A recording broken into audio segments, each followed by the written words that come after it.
तो बाह की ठंडी पट्टी गर्म पट्टी की सेंक या कोई मलम या कोई थेरेपी की जाती है, और दूसरा होता है कोई टैबलेट कैप्सूल इंजेक्शन या काढ़ा दिया जाता अंदर से।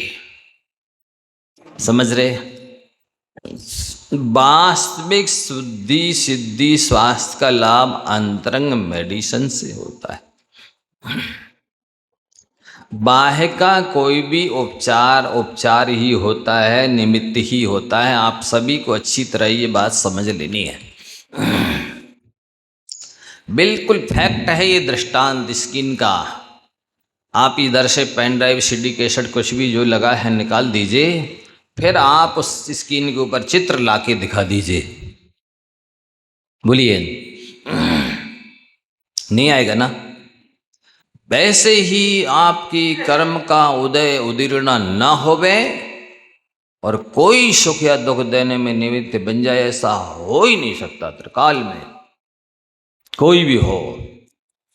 और कर्म का उदय चल रहा है तो फिर मुनिराज हों, आचार्य हों, उपाध्याय हों, रिद्धिधारी हों, तीर्थंकर प्रकृति की सत्ता वाले भी क्यों ना हों, उन पर भी तुम पर बरसे ओले शोले पत्थर पानी। पत्थरा बरसेंगे, पत्थरा पक्का, कोई भी हो। पाप कर्म का उदय है। इसलिए ये सिद्धांत, ये आर्ट ऑफ लिविंग सीख जाएंगे तो यहां तक लिखा है शास्त्रों में, बाहर नारक कृत दुख भोगे अंतर समरस घटाघटी, सम्यक दृष्टि जीव की मह रीत लगत है अटापटी।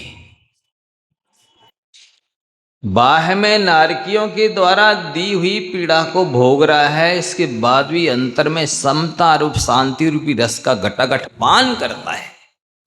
ये होता है दृष्टि का फेर। जैसे मई जून की गर्मी में जैसे ऐसी कड़ाके की धूप होवे कि धूप में चलना तो दूर, अंदर ठंडे में बैठ करके बाहर की धूप को देखना भी मुश्किल हो रहा हो,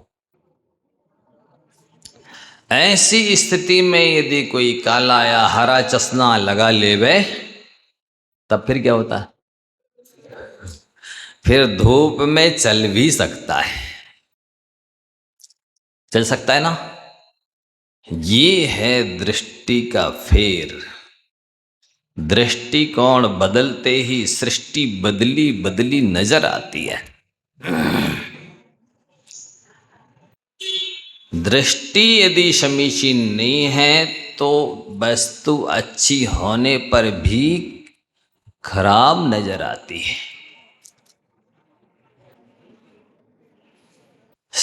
दृष्टि बदलते ही सृष्टि बदल जाती है और किश्ती बदलते ही किनारे बदल जाते हैं। ये सिखाया जाता है इधर।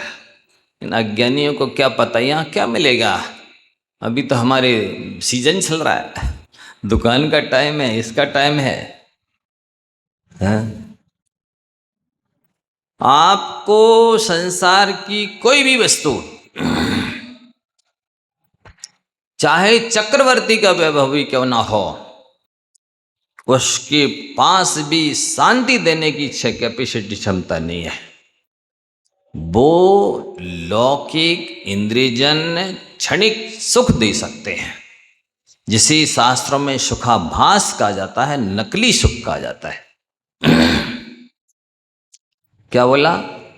संसार के किसी भी पदार्थ में शांति देने की क्षमता नहीं है। शांति तो जब भी आएगी धर्म से ही आएगी।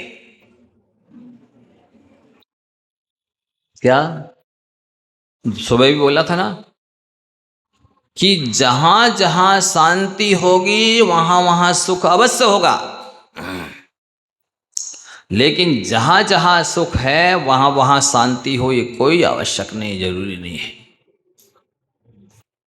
क्योंकि ये जो संसार के पदार्थ हैं ये क्षणिक सुख देते हैं। सो त्रिशोनुषंगान्य ताप शांति रीतिदमाख्यात भगवान सुपार्श्व समंत भद्र महाराज जी बोलते हैं, इन संसार के पदार्थों की जो सुख देते हैं वो त्रिशोनुषंगा, तो उससे तृष्णा बढ़ती है। क्या होता है संसारिक सुखों से? संसार के इंद्रियजन्य सुखों को भोगने से, फैसिलिटीज का उपयोग करने से, किसी का भी हो, चक्रवर्ती का हो चाहे नारायण प्रतिनारायण का, किसी का भी सुख हो, संसार के देवों का हो मनुष्यों का हो, वो तृष्णा की अभिवृद्धि करता है। न च ताप शांति, और ताप की शांति नहीं होती है। आत्मिक ताप की शांति नहीं होने वाली। आप स्वयं देख लीजिए, जितना ज़्यादा फैसिलिटीज बढ़ाएंगे, सुख सुविधा के साधन बनाएंगे, आप उसके मैनेजर बन के रह जाएंगे, मैनेजमेंट करने वाले बन के रह जाएंगे। क्योंकि मशीन कितनी बड़ी हो, कारखाना कितनी बड़ा हो, बिना चलाए थोड़ी चलता है। चलाने का विकल्प तो करना ही होगा। चलाने वाले दूसरे हो सकते हैं, पर चलाने का विकल्प तो आपको करना होगा। तो जिस मन के माध्यम से मन यो मनुष्याणाम कारणम बंध मोक्षयो हो, मन ही मनुष्यों की बंध का भी कारण है और मोक्ष का भी कारण है। लेकिन ऐसा है ये मन, ऐसा दरवाजा है जो भीतर भी खुलता है और बाहर भी खुलता है। ऐसा घड़ी का पेंडुलम है जो दाएं की ओर भी जाता है और बायां भी जाता है। मन एक ऐसा हिरण है जो तृण से आच्छादित गड्ढे को नहीं देखता है और गिर जाता है। मन की बता रहे हैं प्रकृति। मन सदैव नीचे की ओर बहता है, पानी की तरह, क्रोध की तरह।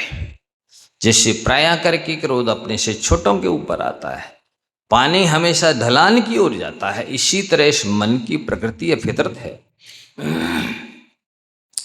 कि उससे बेईमानी बदमाशी मक्कारी करा लो आप। किससे? मन से। और अच्छा काम यदि कराना है तो सख्त नियम लो के इतना करेंगे, इतने द्रव्य से, इतने क्षेत्र में, इतने काल में, ऐसे भाव से करके रहेंगे।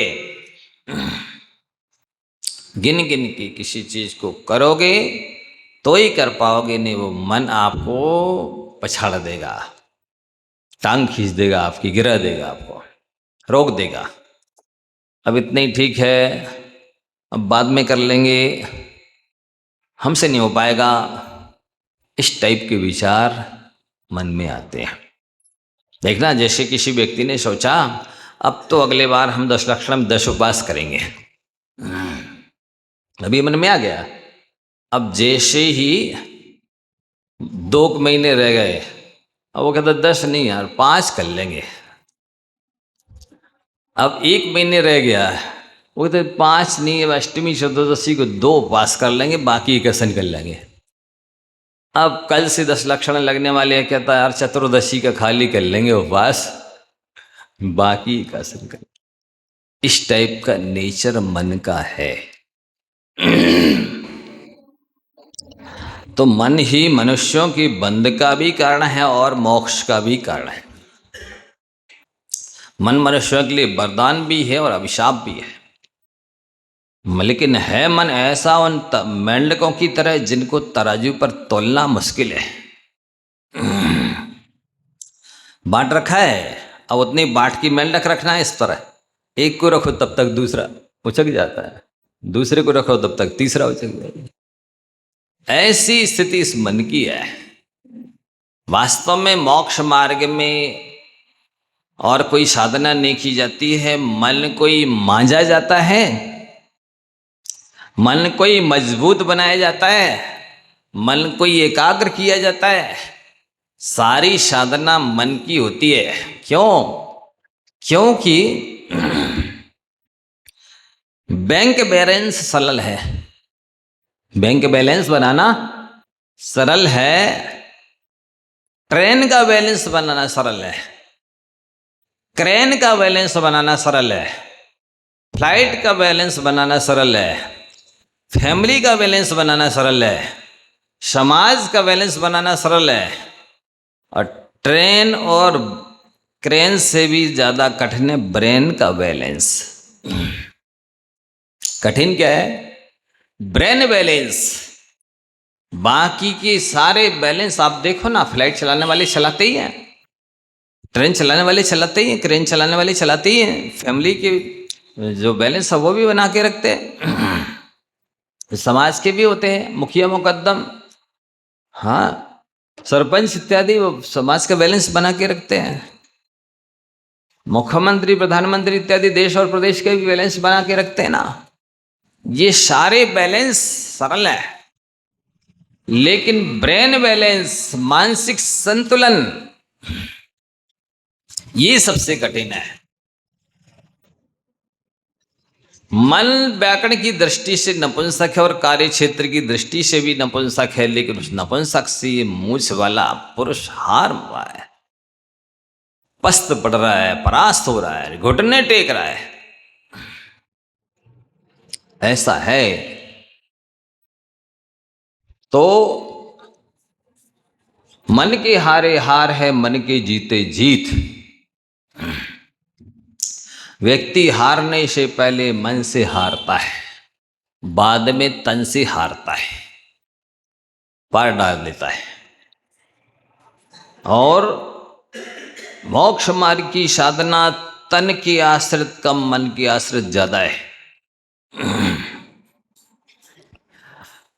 बहुत हेल्दी हैं लोग, कई पहलवान लोग, लेकिन एक आसन के नाम पर घुटने टेक देते हैं,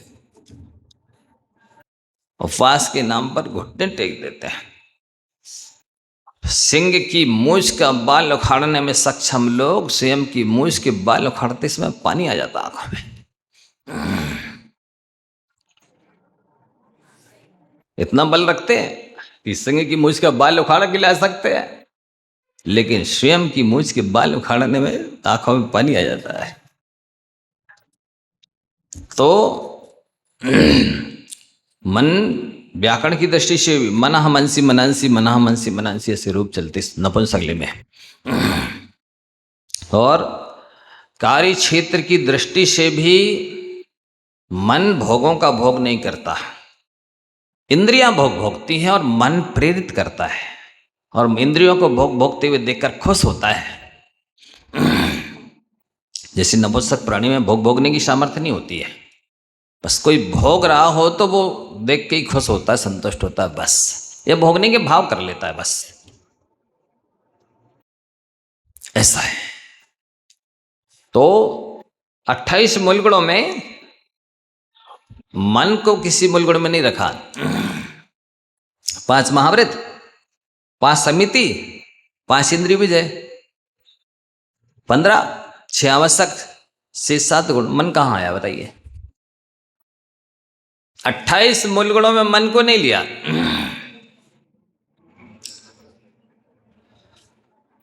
मन यद्यपि मेन स्विच की तरह है, मेन स्विच बंद कर दो तो सारे ये लट्टू और पंखे सब बंद हो जाएंगे, जितने भी कनेक्शन है वे सब बेकार हो जाएंगे। जैसे पावर हाउस से करंट आता है, ऐसे ही मन से इंद्रियों के पास करंट आता है। मन इंद्रियों को प्रेरित करता है, विषय भोगने के लिए बाध्य करता है। जिसने मेन स्विच बंद कर दिया, पावर हाउस से लाइट आना बंद कर दिया, अब तो ये फिटिंग क्या कर लेगी?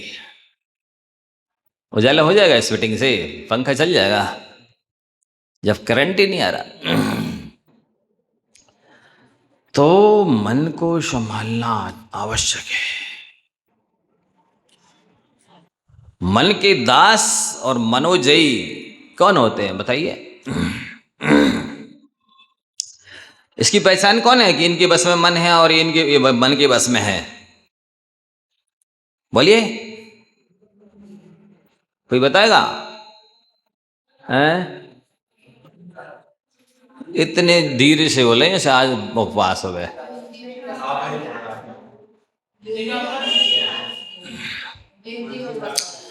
दिगंबर मुनिराज मन को जीते, ऐसा नहीं, कोई जरूरी नहीं है। वो व्यक्ति मनोजयी है जिन कार्यों के करने से आत्मा का अकल्याण होता है। उन कार्यों को जो नहीं करता है वो मनोजयी कहलाता है। और पता है, शास्त्रीय सिद्धांत आचार्य हो, स्वाध्याय करते हो, प्रवचन करते हो और ऐसे काम करते चले जा रहे हो जिनसे आत्मा दुर्गति में जाने वाली है, अशुभ कर्मों का बंद हो रहा है, इसका मतलब है तुम मन के दास हो। तो जो मन का दास होता है वो सारी दुनिया का दास होता है। मन जिनका दास होता है सारी दुनिया उनकी दास होती है। समझ में आ गया? अब पहचान लोगे कि हम मन के बस में है कि मन हमारे बस में है। जिन कामों के करने से आत्मा का अहित होता है, अकल्याण होता है, असाता वेदनी आदि अशुभ कर्मों का बंद होता है, आत्मा दुर्गति में जाती है। और आपको पता है इसके बाद भी आप वो काम कर रहे हैं, इसका मतलब है आप मन की वश में हैं। और आपको पता चल जाएगी इस काम के करने से अशुभ कर्मों का बंद होगा, आत्मा की अवनति होगी, दुर्गति होगी, हम नहीं करेंगे, इसका मतलब आप मनोजयी हैं। ये पहचान है मनोजयी की और मन के दास की। तो यदि आप अशुभ सोचते हैं तो आपकी गणना यदि व्याघ्रों में कर दी जाए, सांपों में कर दी जाए, चीता के अंदर, शेरों के अंदर में कर दी जाए तो कोई अतिशयोक्ति नहीं है। जो अहित, जो अशुभ, वो सिंह, व्याघ्र, सांप इत्यादि करते हैं, वही तो आप कर रहे हैं।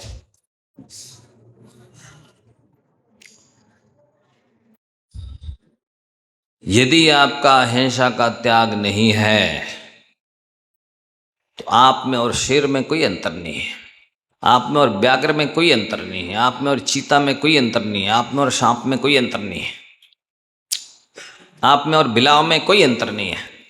कुछ बोल के देखो हमसे, फिर हम देखते अभी। क्यों कह रहे महाराज जी? आप हमारी गणना किसमें किए चले जा रहे हैं? हम तो कभी कोई जीव को मारते नहीं, सताते नहीं है, हिंसा नहीं करते हैं, कुछ भी नहीं करते हो, पर त्याग भी तो नहीं है। यदि आप इस बल पर कहें कि हम नहीं करते हिंसा, हम किसी जीव को सताते नहीं, मारते नहीं है, तो हमको अहिंसक बोलो।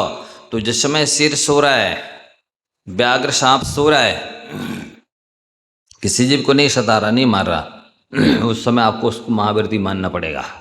मानो, तैयार हो? बोलो। आपके मन की दशा ऐसी है, एक बार एक राजा ने बिल्ली पाल रखी थी और बिल्ली को दूध भात खिलाते, आराम से बैठी रहती।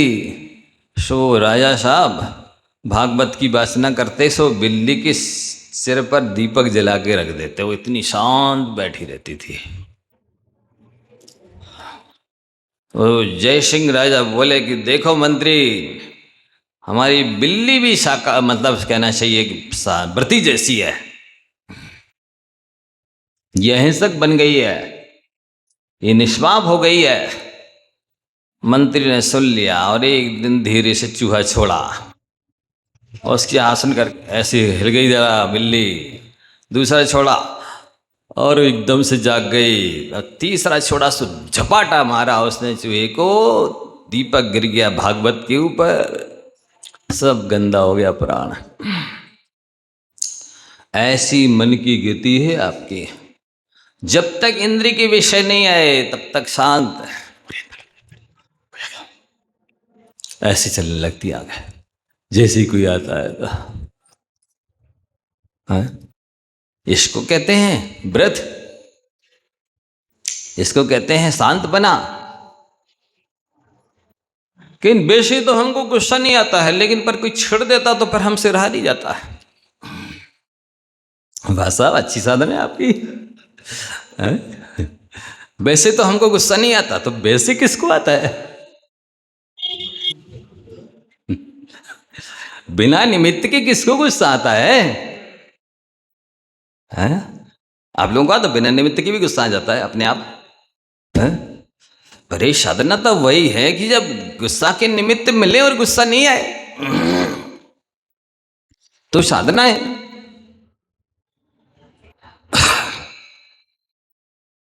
तो जी जो योगन की चपलाई ताते हैं आश्रव भाई, इन मन वचन पकाए से जितना स्पंदन करोगे, हलन चलन करोगे, जितना ज्यादा उग्र और व्यग्र होगे, नखरेबाजी करोगे, सूरज की प्रकृति के होगे, अग्नि की प्रकृति के होगे, मिर्ची की प्रकृति के होगे, सपने में भी सम्यक दर्शन के योग्य नहीं होगे। सम्यक दर्शन नहीं होगा। सम्यक दर्शन तो चंद्रमा की प्रकृति के लोगों को होता है, जल की प्रकृति के लोगों को होता है, नवनीत की प्रकृति के लोगों को होता है। संत हृदय नवनीत संभाला। सज्जन का, धर्मात्मा का हृदय नवनीत की तरह होता है, वो जैसे नवनीत कोमल होता है वैसे धर्मात्मा का हृदय कोमल होता है। जैसे नवनीत वाइट होता है वैसे धर्मात्मा का हृदय सफेद स्वच्छ होता है। जैसे नवनीत ठंडा होता है वैसे धर्मात्मा का माथा ठंडा रहता है। लोग कोठी बंगला बनाएंगे, हर कमरे में एसी लगाएंगे और माथे में हीटर लगा रहेगा। बोलो वो एसी ठंडक दे पाएगी?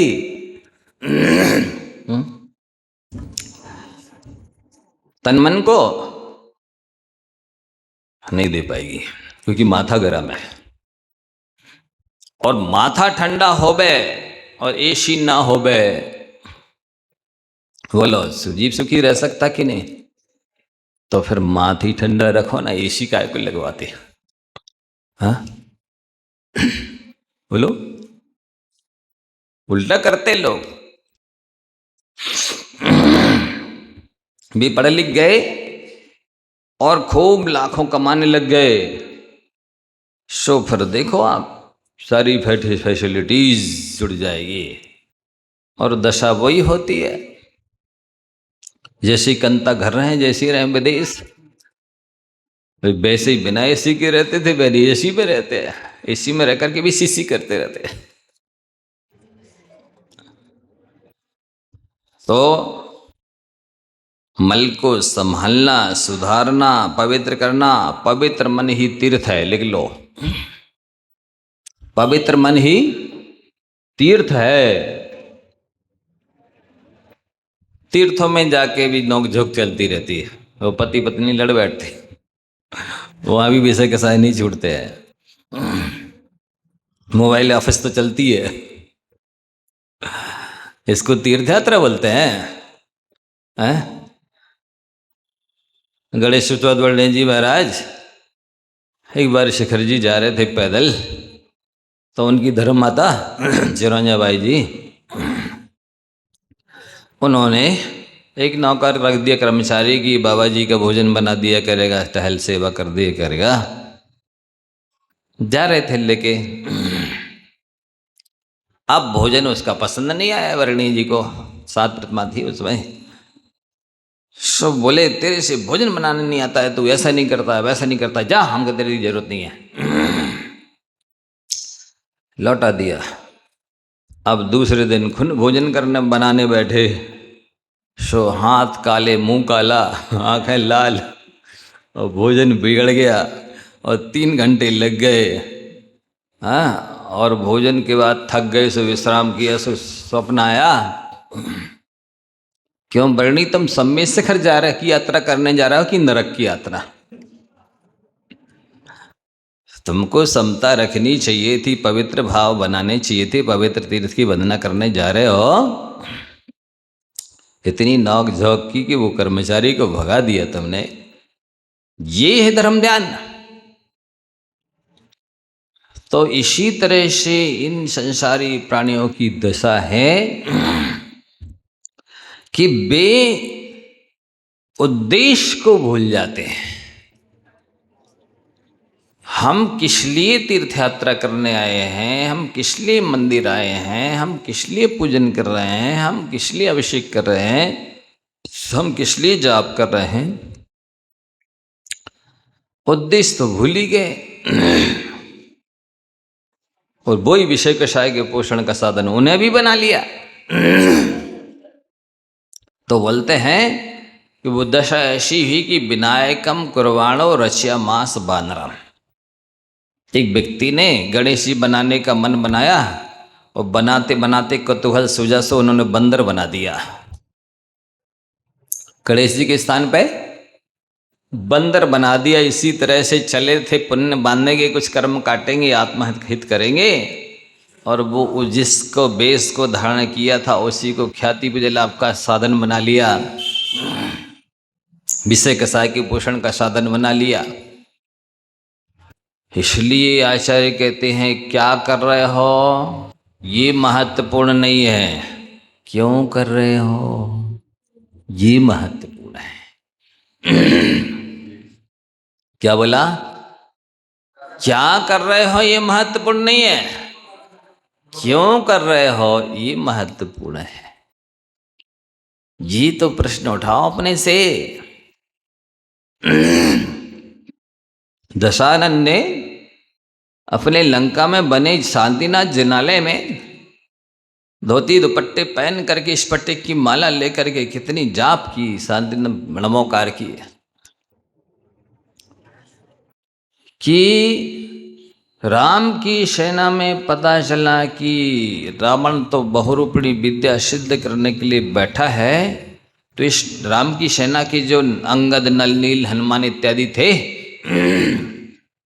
इन्होंने सोचा कि यदि ये सिद्ध कर ली तो रावण अजय हो जाएगा, इसलिए इसको विघ्न करो, चलो अपन इसकी मन विचलित कर दो, जिससे इसे बस बहुरूपणी विद्या सिद्ध ना हो पाए, और नहीं तो ये अजय हो जाएगा।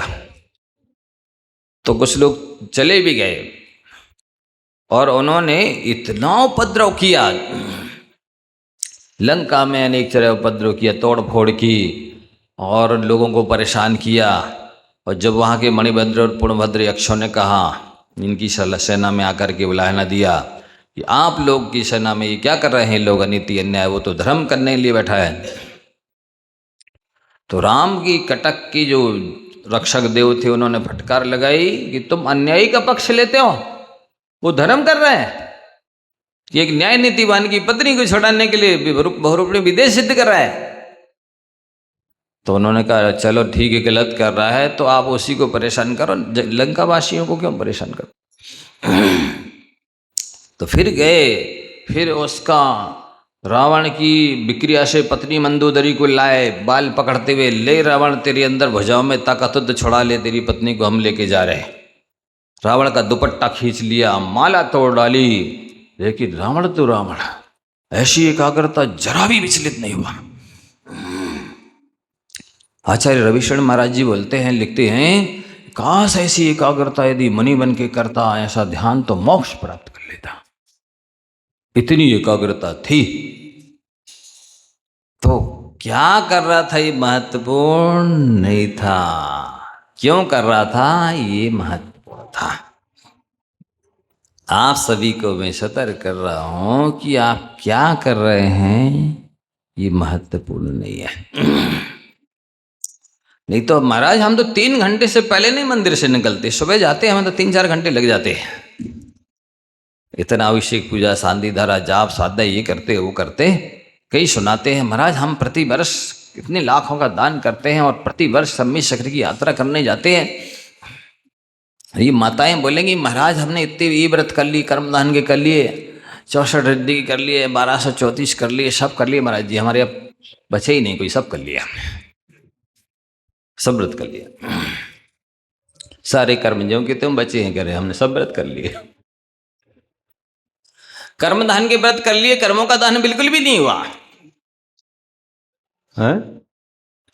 कर्मदान के व्रत कर लिए पर कर्मों का दान बिल्कुल भी नहीं हुआ। क्यों नहीं हुआ? क्योंकि अभिप्राय आपका अच्छा नहीं है। ऐसा है। मतलब मन जो अपना है इतना बेईमान है कि वो आप जिस रास्ते से चलो वहीं पर, जैसे कुत्ते का नेचर होता है ना, लक्ष्य से पियर से नहला दो उसको और दूध भात खिला दो और फिर उसको घुमाने के लिए ले चलो, तब भी वो विष्टा दिखेगी तो स्त्री वो दौड़ेगा। ऐसी उसकी जो आदत है ना, ऐसी इस मन की आदत है। आचार्य महाराज ने लिखा अच्छा एक दुआ, स्वाध्याय ध्यान करके मन को रमाता, क्या हो गया मुझको समझ में स्वयं न आता। क्यों बार बार मन बाहर दौड़ जाता। स्वाध्याय ध्यान करके मन को लगाता, पे स्वान सा मन सदा मल शोध लाता। क्या हो गया मुझको समझ में ही न आता। हाँ सर महाराज लिख रहे हैं, क्या हो गया मुझको स्वयं समझ में ना आता, क्यों बार बार मन बाहर दौड़ जाता। स्वाध्याय ध्यान करके मन को लगाता, पे स्वान सा मन सदा मल शोध लाता। ये इस मन की फितरत है। आप कितने भी अच्छे से इसको ध्यान अध्ययन में लगाइए और 12 भावनाओं में लगाइए, लेकिन जैसे ही निमित्त मिलते हैं कि वो विषय कषायों की ओर दौड़ता है। गले से जंजीर छोड़ी कि वो कुत्ता विषय विष्टा की ओर दौड़ता है जैसे। लेकिन ज्ञानी कौन? ना भूत की स्मृति, अनागत की अपेक्षा, भोगोपभोग मिलने पर भी उपेक्षा। ज्ञानी जिन्हें विषय तो विष दिखते हैं, बैराग पाठ उनसे हम सीखते हैं। क्या बोला? कौन है ज्ञानी? ना भूत की स्मृति, भूत में जो भोगे भोग, भोगे जो भोग उनका हो बिना स्मरण, ऐसा कुछ मत समाधि में पढ़ते ना। भोगे जो भोग उनका ना हो वे स्मरण। ज्ञानी उसे कहा है जो भोगे हुए भोगों को याद ना करे, अनागत की अपेक्षा ना, जो वर्तमान में धर्म ध्यान तप त्याग कर रहा है उसके बदले में भविष्य में भोगों की अपेक्षा ना रखे, आकांक्षा ना रखे, कांक्षा ना करे।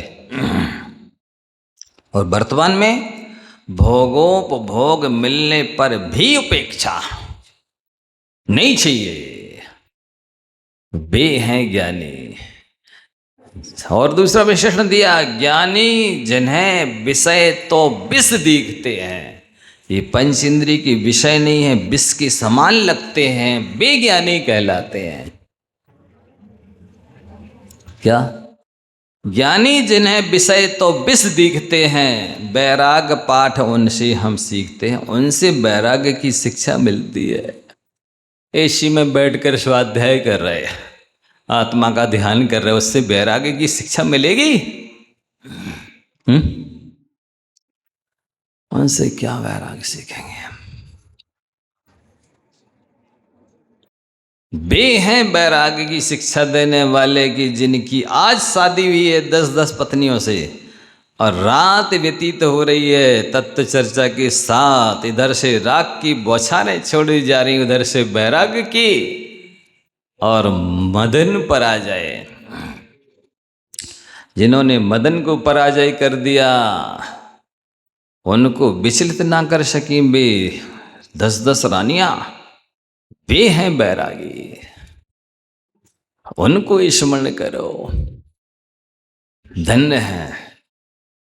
भोगोपभोग मिलने पर भी उपेक्षा नहीं चाहिए, ये विषय तो विष दिखते हैं, विषयों को विष लख तजो, बनकर विषयातीत। विषय बना ऋषि ईश को, विषयों को विष लग कर छोड़ो और अपने मन का विषय बनाओ ऋषियों को, ईश भगवान को, गुरु और प्रभु को। गाओ उनका गीत। अहो भाग्य हो नित्य निरंतर ओठों पर जिन नाम रहे। अहो भाग्य है जिनके ओठों पर 24 घंटे जिनका प्रभु का नाम रहता है। वह मन भ्रमर के समान है जिसमें सदैव और गुरु और प्रभु वास करते हैं। जैसे कि भ्रमर को केवल पराग चूसता है, दूसरी किसी चीज को नहीं सूंघता, ना खाता, ना देखता नहीं है, इसलिए उसका नाम मधुव्रत है। मधुव्रत है नाम भौरे का। मधु के अलावा कुछ नहीं खाता, सूंघता चूसता है। ऐसा कवि है पापी मन पावन होगा, पापों से बचता जीवन होगा। कब धन्य शुभ अवसर पाओ जब निज में ही रम जाओ। भावना तो भाओ, हम तो भावना भी नहीं भा पा रहे। भावना भावनाशनी भी होती और भावना भाववर्धनी भी होती है। भाव का वर्धन करने वाली तो भावना भाना सरल है, भाव का नाश करने वाली भावना भाव तब तो जाने। ऐसा है। 1200 भावना भा सकते हैं लेकिन वे 12 भावना नहीं भा सकते हैं। दिन भर 1200 भावनाएं चलती रहेंगी, ऐसा करना, ऐसा करना, ऐसा करना। इससे तो कर्मों का बंद होता है बंधु। 12 भावनाओं से कर्मों की नजर आता। वही राग पावन माई चिंते अनुप्रेक्षा भाई। हे भाई, जैसे माता पुत्र को जन्म देती है वैसे ही बैराग भावना रूपी माता, 12 भावना रूपी माता बैराग रूपी पुत्र को जन्म देती है। पूज्य ज्ञान सागर जी महाराज जी ऐसा भी स्वीकार करते थे, बैराग रूप उपावन माई, उपावन मानो उपवन की मध्य ऐसी जगह बैठो 12 भावना भाव जिससे वैराग उत्पन्न हो जाए। तुम इसी में बैठ के 12 भावना भा रहे, गद्दा पे सोफा में टिकी टिकी 12 भावना भा रहे। हाँ, मतलब बड़े बड़े तीर्थंकर ऋषि मुनि ध्यान करने के लिए घनघोर जंगलों में, गुफाओं में गए, पहाड़ों के ऊपर गए। क्यों? उनके पास वज्र विषम नारा संगनन था, चाहते तो कहीं भी ध्यान लगा सकते थे। नहीं, ये मेरा स्वभाव नहीं, ये मेरा स्वभाव नहीं, ये मेरा स्वभाव नहीं, ये मेरा स्वभाव नहीं, ये मेरा स्वभाव नहीं, इसमें कितना समय निकल जाएगा। हाथ रखा शुद्ध हम, कितना समय बच जाएगा। समय आपका हो गया है। चावाणी के ज्ञान ते सूझे लोकालोक।